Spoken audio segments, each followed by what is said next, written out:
Ini cerita tentang seorang anak perempuan berusia 9 tahun. Suatu hari, pamannya bertanya tentang cita-citanya, dan dengan tegas dia menjawab kalau dia ingin jadi pembunuh. Ternyata, seminggu sebelumnya di Kolombia, ada pembantaian geng yang merenggut nyawa kedua orang tuanya di Cali. Sayangnya, dia melihat sendiri kejadian tragis itu. Orang-orang yang dia cintai meninggal tepat di depan matanya. Saat itu, Catalia hanya bisa menahan kesedihannya. Tapi ketika dihadapkan dengan senjata para gangster, dia sama sekali nggak bertingkah seperti anak kecil. Pemimpin geng, Marco, mengancamnya dan meminta dia menyerahkan kartu memori komputer. Tapi Marco nggak pernah menyangka kalau anak kecil di hadapannya itu nggak akan pernah lupa kejadian hari itu. Dalam sekejap, Catalia menusukkan pisau ke tangannya sendiri yang tertahan di meja, lalu dengan cepat kabur lewat jendela. Dia bersembunyi di bawah balkon untuk menghindari tembakan para gangster. Dengan cerdiknya, dia menelan kartu memori itu sebelum akhirnya berhasil melarikan diri. Marco sangat marah dan langsung memerintahkan anak buahnya buat mengejar serta mengepung Catalia dari segala arah. Untungnya, Catalia paham banget dengan medan sekitar. Dengan cepat, dia langsung meluncur ke dalam selokan sebelum para preman berhasil mengepungnya. Dengan susah payah, dia berhasil lolos dari kejaran mereka. Setelah menunggu hingga senja, Catalia membuka penutup lubang got dan naik ke jalan. Dia langsung menuju kedutaan besar Amerika Serikat terdekat untuk mencari perlindungan. Di sana, dia memberikan kartu nama yang pernah ditinggalkan ayahnya kepada petugas keamanan. Berkat kartu itu, dia bisa bertemu dengan pejabat yang bertanggung jawab di kedutaan. Tanpa ragu, Catalia memasukkan jarinya ke tenggorokannya hingga akhirnya bisa mengeluarkan kartu memori yang tadi dia telan. Dia pun menyerahkannya kepada petugas tersebut. Ternyata, kartu itu berisi bukti kejahatan seorang raja narkoba yang dulu dimiliki oleh ayahnya. Sebagai imbalannya, Catalia diberikan kesempatan untuk pergi ke Amerika dan memulai hidup baru. Setelah tiba dengan selamat di bandara, Catalia pura-pura bilang kalau dia butuh ke kamar mandi. Tapi sebenarnya, dia memanfaatkan kesempatan itu buat kabur lewat jendela dan menghindari pengawalnya. Dia langsung menuju stasiun untuk membeli tiket kereta jarak jauh. Ternyata, tujuannya adalah Chicago. Setelah perjalanan panjang, akhirnya dia berhasil menemukan pamannya, Emelo. Kali ini Catalia nggak bisa lagi menahan kesedihannya. Dia langsung menangis di pelukan pamannya. Waktu pun berlalu. Nggak terasa, 15 tahun sudah lewat dalam sekejap. Dengan bantuan pamannya, Catalia akhirnya menjadi pembunuh bayaran profesional, seperti yang dia impikan sejak kecil. Suatu malam, dua petugas polisi sedang makan burger di dalam mobil mereka. Tiba-tiba, sebuah mobil merah melaju kencang dan menabrak kendaraan mereka, membuat mereka terkejut. Tak lama setelah itu, seorang wanita berkaki panjang keluar dari mobil dalam keadaan terhuyung. Polisi segera mendekatinya dan menangkapnya. Setelah diperiksa lebih dekat, ternyata wanita itu adalah Catalia yang sedang menyamar. Dia ditangkap karena dianggap mengemudi dalam keadaan mabuk dan menyebabkan kecelakaan.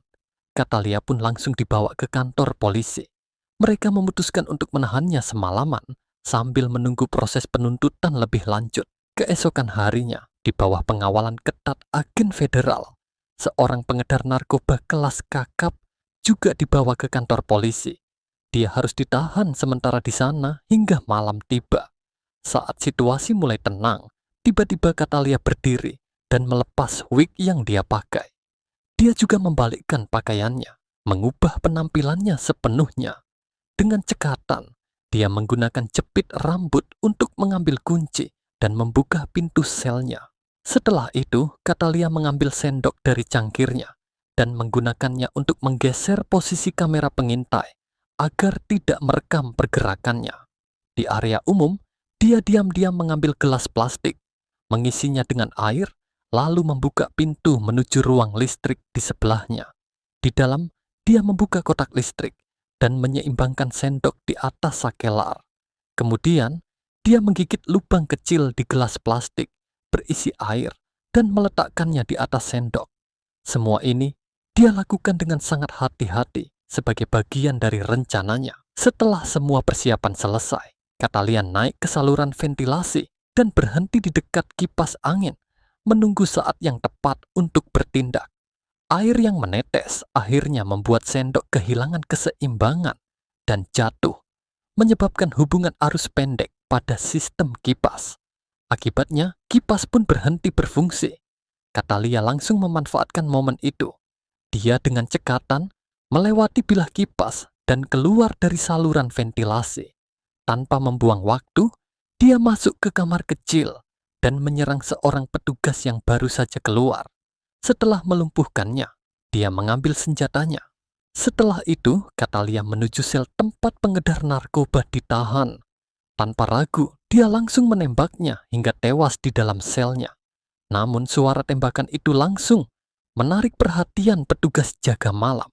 Begitu para petugas bergegas ke lokasi, mereka hanya menemukan petugas yang tadi dilumpuhkan sudah sadar dan memegang senjata. Tanpa bukti yang jelas, polisi langsung menganggapnya sebagai tersangka utama dalam kejadian ini. Sementara itu, polisi segera mengerahkan pencarian besar-besaran untuk menemukan pelaku sebenarnya, Catalia. Sementara itu, Catalia sudah kembali ke selnya lewat rute yang sama, nyaris tidak terdeteksi. Dengan cepat, dia masuk ke dalam sel dan kembali seperti semula dalam waktu singkat.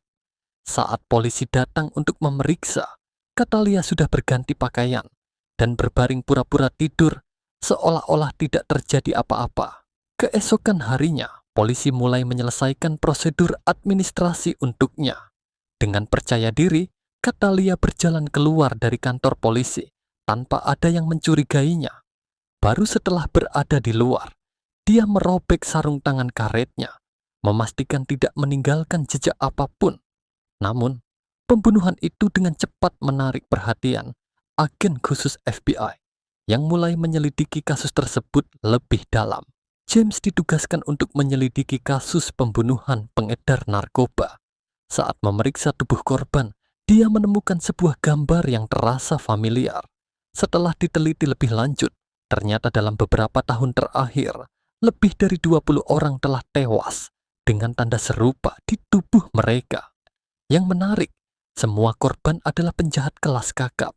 Untuk menemukan petunjuk secepat mungkin, James memutuskan untuk mempublikasikan serangkaian pembunuhan ini. Dia menyadari bahwa setiap kasus terkait dengan Margo, dengan gambar bunga anggrek sebagai ciri khasnya. Sementara itu, Richard dari CIA mendekati seorang gembong narkoba yang bertanggung jawab atas perintah pembunuhan keluarga Catalia bertahun-tahun lalu. Ternyata, orang itu tidak pernah ditangkap, melainkan diam-diam dilindungi oleh CIA untuk kepentingan mereka sendiri. Namun, dengan kembalinya Catalia yang kini semakin berbahaya, rahasia mereka terancam terbongkar. Richard memperingatkan Louis bahwa mereka harus segera menangani masalah ini, atau keduanya bisa berakhir di penjara. Tanpa membuang waktu, Louis langsung menghubungi Margo dan memerintahkannya untuk mengurus Catalia. Dia siap melakukan apa saja untuk menghilangkan ancaman ini, bahkan jika itu berarti harus bermain kotor. Sementara itu, Catalia kembali ke Chicago dan bertemu dengan pamannya, Emelo, di sebuah binatu. Di sana, Emelo memberikan target baru untuknya, seorang miliarder di Karibia. Meskipun Catalia belum pernah gagal dalam misinya, cara dia selalu meninggalkan tanda khasnya membuat Emelo khawatir. Dia takut hal itu hanya akan menarik perhatian para gembong narkoba dan membawa bencana bagi Catalia sendiri. Namun, Catalia tetap teguh pada tekadnya untuk membalas dendam dan mengabaikan peringatan pamannya. Kali ini, targetnya adalah seorang pria gemuk yang hidup mewah di vilanya. Dia menghabiskan hari-harinya dengan menikmati anggur dan wanita. Sementara untuk keamanannya, dia rela mengeluarkan banyak uang untuk menyewa pasukan pengawal. Namun, yang tidak dia sadari adalah ajalnya sudah semakin dekat.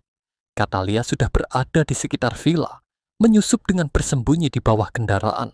Setelah menunggu hingga tengah malam, dia perlahan berenang melewati tangki hiu. tetap berada di dekat permukaan agar tidak terlihat. Lalu, dia membongkar panel kaca dan masuk ke dalam villa tanpa suara. Dengan pistol yang sudah dipasangi peredam, Katalia mulai bergerak mencari targetnya. Saat pria gemuk itu terbangun, dia terkejut melihat gambar misterius yang sudah ada di tubuhnya. Lebih parah lagi, lorong-lorong di vilanya sudah dipenuhi mayat para pengawalnya. Panik, dia segera mengambil pistol dari lantai dan berjalan mendekati tangki hiu dengan penuh ketakutan. Saat melihat ada bunga anggrek mengapung di dalam air, dia penasaran dan mencoba mengambilnya. Tepat ketika dia mulai merasa bingung, Katalia tiba-tiba muncul di belakangnya. Pria itu buru-buru mengangkat senjatanya dan hendak menembak. Tetapi tanpa dia sadari, pelurunya sudah habis. Melihat situasinya semakin buruk, pria itu mencoba menawar nyawanya dengan menawarkan sejumlah besar uang kepada Katalia. Namun, Katalia sama sekali tidak tertarik. Tanpa sepatah kata pun, dia langsung menembakkan 2 peluru ke tubuh pria itu, membuatnya berlutut tepat di tepi tangki hiu. Dengan napas tersengal, pria itu masih berusaha mencari cara untuk menyelamatkan diri. Tapi sebelum dia bisa melakukan apapun, Katalia melepaskan tembakan terakhir yang membuatnya jatuh ke dalam tangki. Dalam hitungan detik, hiu-hiu lapar langsung menerkamnya, menjadikannya santapan larut malam.